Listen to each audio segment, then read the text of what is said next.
everyone, my name's Anthony Cummins, I'm a historical researcher and author, and today I'm going to talk to you about Katana Tip Typology, which isn't alliteration but almost sounds like it is because of the T in the middle of katana. Okay, right, unless you don't get to the end, Tuttle have asked me to basically review some of their books, and we're on cutting edge Japanese swords in the British Museum. So if you don't last till the end, just take a look at that book, the link is down below, and I'll come back to this book in a minute. Right, at the end of a Japanese sword you have what's called the kisaki, the tip, and that is the very point where the stabby bit. And everybody probably knows the hamon, the wavy line. Now that bit where the line, the temper line moves off into the kisaki, the end of the sword, is called the Boshi. And what I want to do today is basically just take you through 7 examples of Boshi and how they've got their name, or at least what they mean, so you can have a look and understand. The first one we've got is Komaru, which basically means small or lesser curve. And as you can see here in the picture, it's basically quite high curved at the top. Then we get Omaru, which is greater curve or large curve, and you can see this is a much wider curve, it's less narrow, and it goes over to the top of the sword.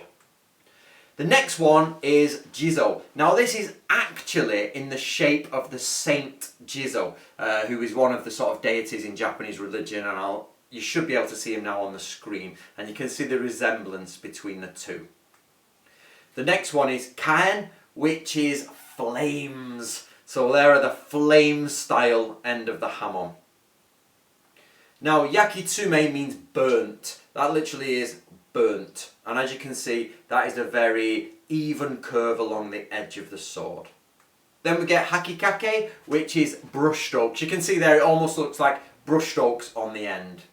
And then last we get midari komi, which basically means sort of like an irregular line, if you like. It hasn't formed a regular line.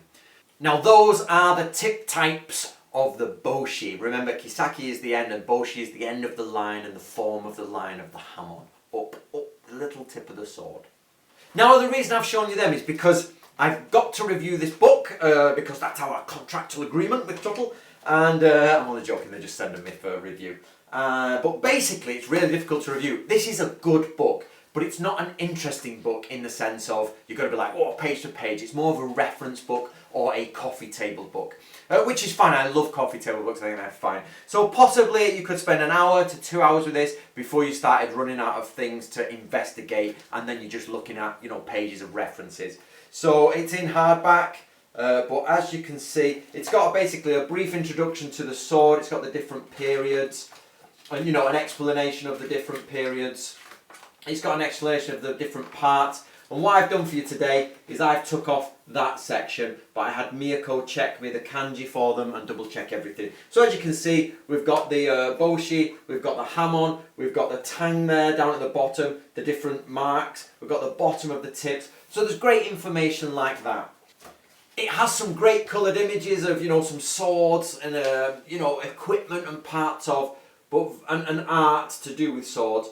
But very quickly, guys, you see these, this is what I'm talking about. There's just like number 36, katana blade, 17th century, signed by somebody, this number, bequeathed by R.W. Lloyd, Esquire, the blah blah, and it's just got a description of it.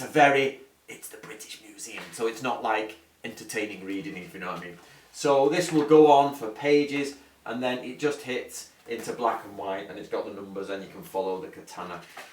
For example, number 10 was whatever number 10 was. Now as you can see then it just goes very black and white, which I quite find, but I should have done it in full colour, and it's just pages and pages of that. So what I say is that you're going to read the beginning and find some great information, and then it's just a list of swords they have in the British Museum, and they've made a book out of it. So hardback, take the dust jacket off, you get a very standard hardback one.